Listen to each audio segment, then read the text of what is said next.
Hey everybody, Rick here with Turf Time. This is my very first video for this channel on YouTube, and I've had two other YouTube channels, but I wanted to dedicate a channel specifically for turf. And this is where I'm at right now. So this is a full line renovation that I had prepped and did everything. The seed went down on September 29th. Today is October the 15th. So it's coming in okay. But this being a brand new channel, I thought I'd introduce myself. For people that do not follow me on my other channel of Soil Samurai Gardens. So that one is dedicated for backyard gardening and things like that. But I wanted to really dedicate one to turf because I am a new guy at this, and everything that I will be posting I will be learning as we go. So hopefully you'll take this journey with me.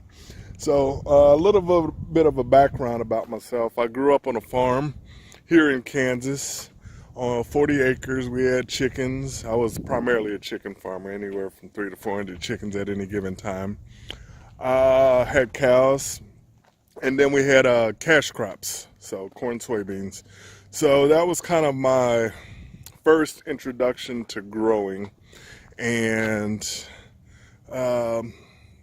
it's continued for my entire life in some form or another.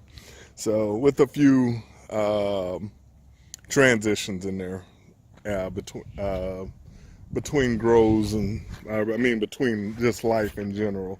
So after the farm, after I graduated high school in 1990, I went off to New York to play football.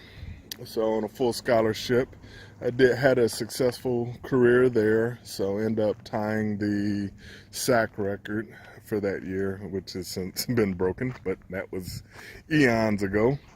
And left that, came on back to Kansas to figure out what I wanted to do with my life. I had got a bachelor's degree in psychology and hadn't really planned on doing anything with it because I love the way the brain works and I love the science and technology behind it, but I didn't want to be a psychologist or anything like that. So try to figure out what I wanted to do with my life from that.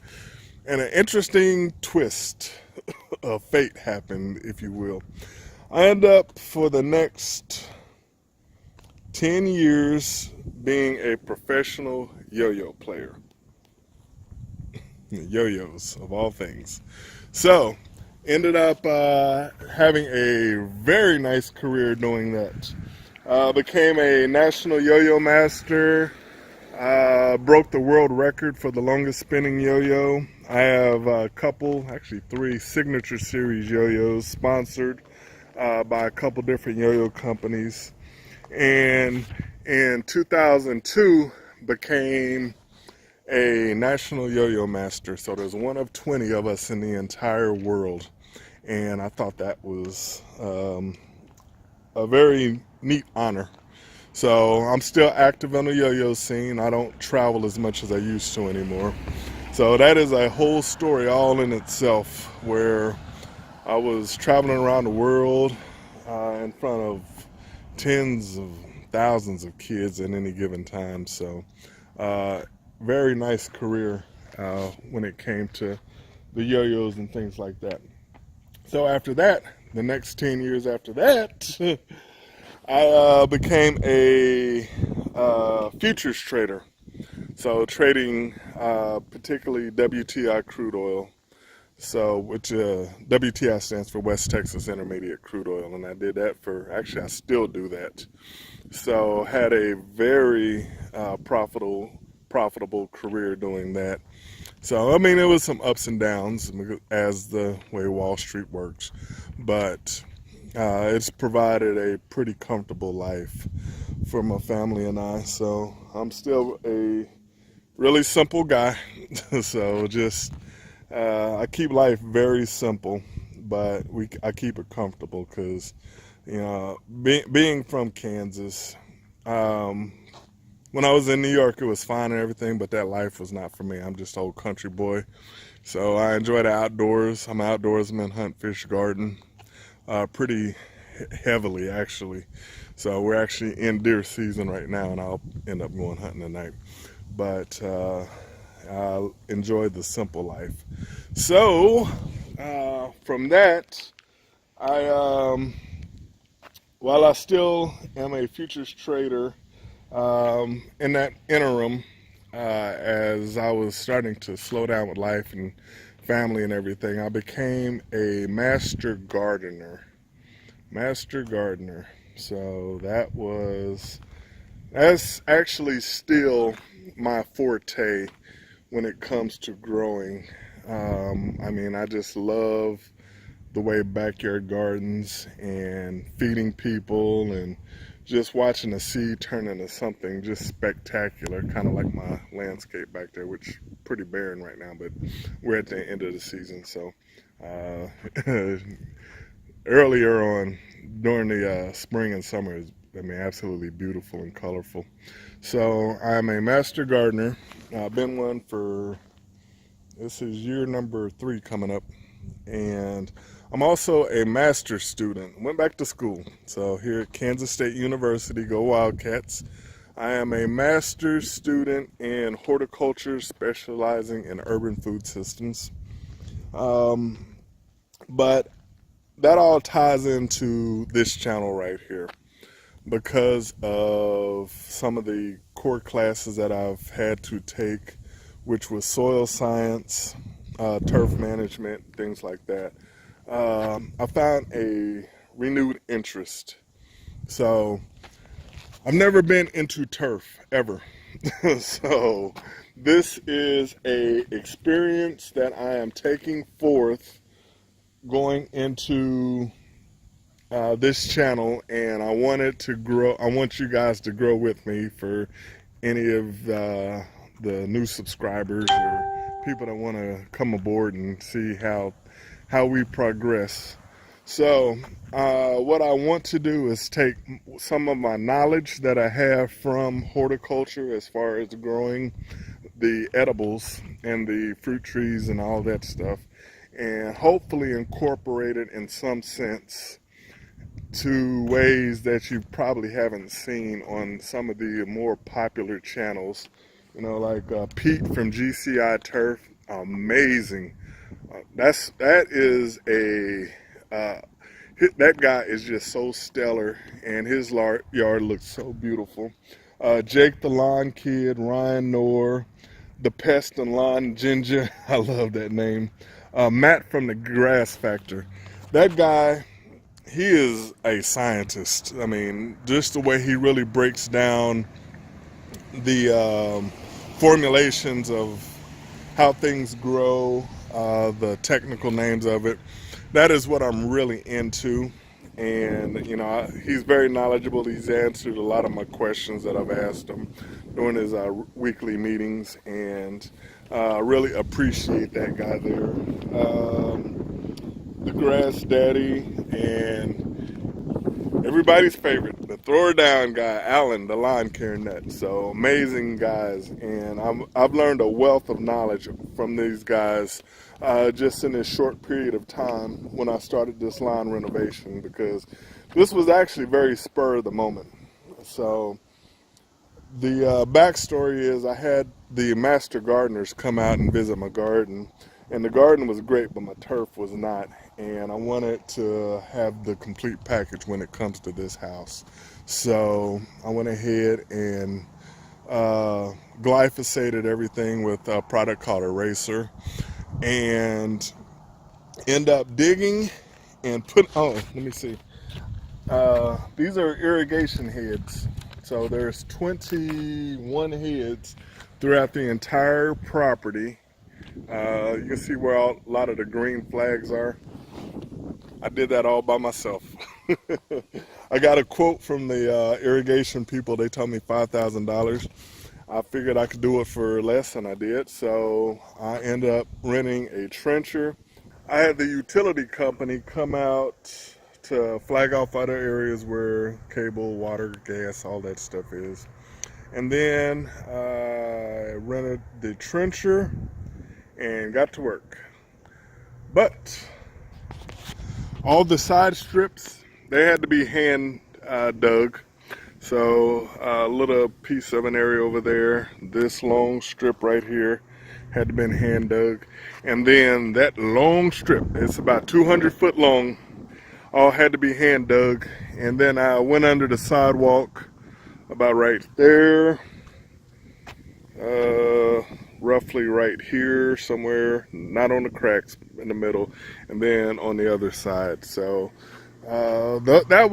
these two sides wasn't that bad. It took me about an hour to get under that side because there is a big huge rock and I had to go under that, then I had to find the other side out of it, so that was just a pain, but ended up getting it done. So what I thought was going to take me roughly 2 weeks ended up taking me a month to do, because I was just doing it a few hours at a time, having a busy schedule and getting that done. So irrigation is all in and very happy with the outcome of it. So decent coverage on every piece of the yard. Now, the funny thing about this, the irrigation's in, I got the seed planted. The irrigation ran for probably 3 days, 4 days, somewhere in there. And then Mother Nature decided to show her fury. As of this recording, for the month of October, we are probably sitting at about 14 inches of rain. 12 of that came within a 72-hour period.